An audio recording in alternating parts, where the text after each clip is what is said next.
Mendekati pemilu 2024, Muhammadiyah tegaskan netralitas dengan tidak bergabung ke partai politik ataupun memihak kandidat tertentu.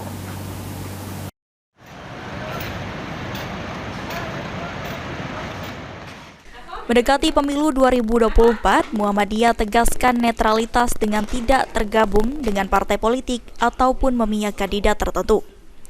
Ketua Pimpinan Wilayah Muhammadiyah PWM Sumatera Selatan, Ridwan Hayatuddin mengatakan, sebagai organisasi Islam mengedepankan kriteria capres atau caleg yang berdasarkan sifat Nabi Muhammad SAW. Di antaranya sidik, amanah, fatona, dan tabligh.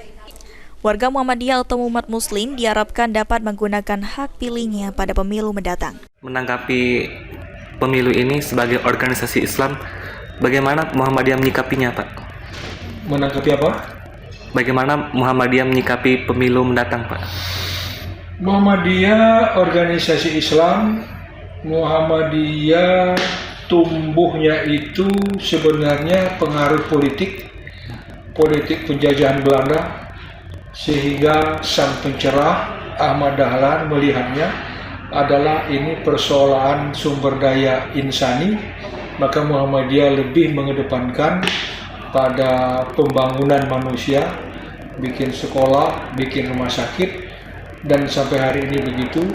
Tetapi Muhammadiyah tetap mencermati, tetap ikut dengan caranya. Hafidz Zainul, PAL TV.